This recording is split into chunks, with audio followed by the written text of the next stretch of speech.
Hey guys, Zaman and Christina from Our Rich Journey. On today's video, we are talking about the top money mistakes parents make with their kids. But before we get into that subject, we must drop a huge disclaimer. First of all, we are not the perfect parents. There is no such thing as a perfect parent. And so this is just our opinion, and everybody's situation is different. Every child is different. But we want to bestow some experience. We want to talk to you as parents ourselves that have a 13-year-old, how old is she? 14-year-old and a 12-year-old. See, I told you we're not perfect parents. But we have some perspective when it comes to talking with your kids about money. And so in this video, we want to share that perspective. So like Aman said, we are not perfect and we do not expect you to be perfect as well. But one of the things that we strive for is we strive to do our best. And that includes learning from these different imperfections. So that's what we want to talk about today. We want to talk about imperfections, some of the things that people do wrong with their kids when it comes to talking to their kids about money. So if you're new to our channel is all about making money, saving money, and investing money on the road to financial independence. Aman and I were on the road for 8 years. We reached financial independence, we quit our government jobs, and we retired early with our now 12 and 14-year-old. So in this video, let's talk about those top things that we see wrong with how parents talk to their kids about money. And we're gonna start with the first one, which is not understanding a child's ability to really comprehend financial material. I really like starting off with this particular mistake because I feel like a lot of people can relate to it. And I think that's because, people aren't learning about money when they're younger in school, in high school, in college. And a lot of adults haven't even really grasped the full concept of personal finance or about investing. And so it's hard for adults to really understand what kids can comprehend. But if you challenge your children, if you begin to challenge them in their understanding about money topics, you'll understand that they have a lot higher aptitude in terms of grasping the material than you think. So this brings us to our next mistake. So it is one thing to underestimate your children's ability to comprehend money subjects, but it is another mistake to not have the conversation with them at all, to not discuss money in any shape, form, or fashion with your kids. We think that this is an opportunity that as a parent, you are missing if you do not have this conversation with your kids as soon as possible. And I think it's very natural for parents not to have this conversation, especially if you learned from how your parents talked to you about money. I mean, for us, it was very normal for us not to talk about money when we were kids. We didn't have these discussions with our parents. But if you really want to give your kids the tools to really grow their wealth and to really understand how to handle money as adults, you have to start making conversations about money the norm in your household. And you do that by consistently talking about money with your kids. And the next mistake that we see parents making is really not understanding that their actions speak louder than their words. So you may have conversations with your children about money, how to spend money, how to save money, how to invest money. But if your actions are not aligned with your words, your children are going to be more impacted by your actions as opposed to your words. This is a prime example of saying to your children, do as I say, not as I do. Children will throw this hypocritical stuff in your face at some point down the line. You have probably done it to your own parents. So what you want to do is you want to be consistent in your message about being financial stewards, about being good with their money, by also being good with your money yourself. The next mistake is only talking to your kids about money in stressful situations. And let me clarify this for a moment. Most people tend to bring up the subject of money when it is the worst time to bring it up, when you are in a crisis, when someone has made a mistake with money. This, in our opinion, is the wrong time to start to learn about money. When a conversation starts off like, do you know that we don't have enough money? That's not the right way to have that conversation. Or why are you spending your money like this? You need to do. That's not the right way to have that conversation. Instead, you want to be talking about money in a calm and relaxed situation, not when someone is in trouble or when you are in crisis. Now, to be clear, you don't only talk about all the good things about money. If money is tight, if you're trying to budget properly, that is a great opportunity to bring your kids into the conversation. You don't only have to focus on the positives, but you can't talk in a situation that stresses your children out about money where you're stressed as well. You want to give them a full umbrella of how things are when you're dealing with money, but you want to keep it in a safe environment and a low stress environment as well. The next mistake that parents make is not investing with or for their children. Now, if you've watched our videos, you've seen videos where we talk about the investment accounts that our children have. They have custodial accounts.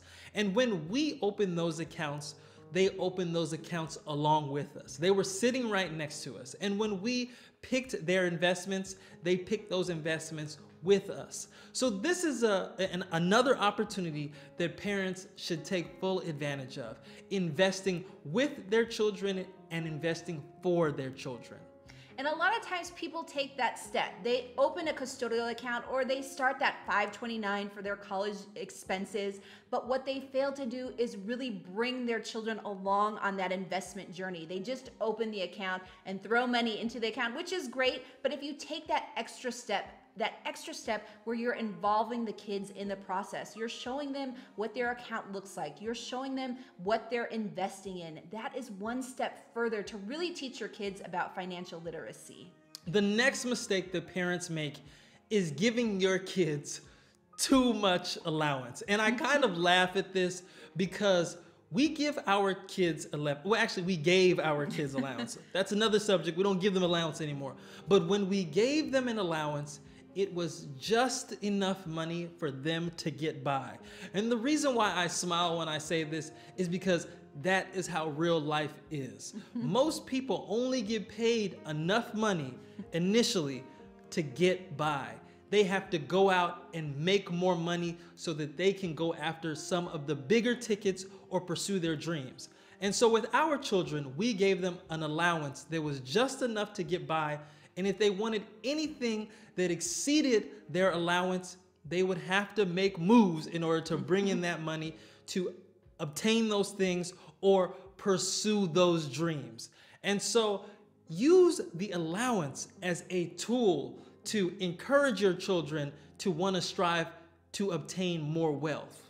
So if you only give your children a basic allowance, something that really serves their needs, for example, but if they want a big toy, if they want something that won't really fit in with the allowance that they're being provided, they have to be forced to get creative in order to get those objects that they want. They have to figure out ways to make more money. If you give them too high of an allowance, they have no incentive to really decide how they can make more money, how they can be very creative in generating more money to get the things that they want. And this will serve children so much in the long run, really understanding how to be creative and making more money. So this leads actually to our next mistake, which is parents that fail to really foster that creativity with their children when it comes to their money-making ideas. A lot of times kids will come up with these ideas for making money that may not make the most sense in terms of how much profit they can make. Maybe they want a cupcake business, but they're selling cupcakes, and once they sell the cupcakes, you realize that it's not even really going to pay for the supplies of those cupcakes. Now, we did this a lot. Our girls started so many businesses that were negative making money businesses.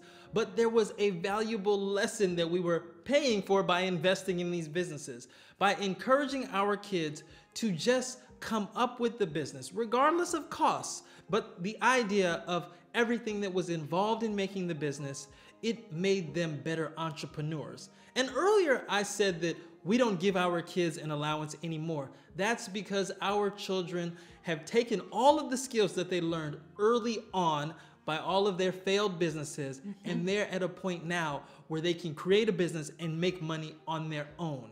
This is how it all ties together. So when you are building a kid's financial literacy, when you are working with your children, think of all of the connecting pieces and how your kids will transition from having an allowance to starting their own business, to one day running the world. But this is the concepts that we are trying to instill in our children. So in other words, support your children's financial creativity, even if it costs you a little bit of money. The next mistake that parents make is they fail to show their children the connection between time and money. You see, children will see something like a new iPad or a new iPhone or some fancy toy, and they fail to make the connection that in order to buy those things, someone has had to give up some time. They have had to go to work. And we've had this conversation with our daughters before where they have seen someone with something that is really fancy. And we've said to them, how many hours at work do you think that they have had to work in order to get that really fancy thing? And do you think it was worth it?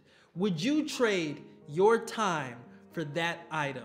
And so let your children make that decision, but present that to them when you're talking about materialistic things and the time it takes in order to obtain those things. And the last money mistake that parents make is they fail to talk to their children about debt. Now, we are not anti-debt people. We believe that you can use debt in very responsible ways to buy a house, to buy certain assets. But we also think that parents fail to talk to their children about all of the pitfalls that are involved in amassing debt. Debt for school loans, debt for homes, debt for cars, all of the debt that people acquire and the interest that they have to pay on that debt, and how debt can restrict the options that you have in life. So if you can have a conversation with your children about debt as soon as possible, that is a powerful conversation to have. So there's so many different ways to talk about debt to your kids. You can talk about ways to avoid debt. You can talk about ways to improve your credit score, how important your credit score is, but just that general concept of debt and getting that conversation started with your kids at an earlier age will really impact them in the future as they get older. So like we said, these are the mistakes that we see parents make. You may make some of them, you may make all of them. Maybe you don't have any of these mistakes. Maybe you're just the perfect parent, okay? And you don't even need to watch this video. But like we said, you do not have to be a perfect parent. We are not perfect parents, but the goal is really to learn from imperfections and to try and be your best and just try to get better. So we share these mistakes with you so that you can avoid from them and learn from them and do better. So if you like this video, make sure you give us a thumbs up, subscribe to our channel, and join the journey.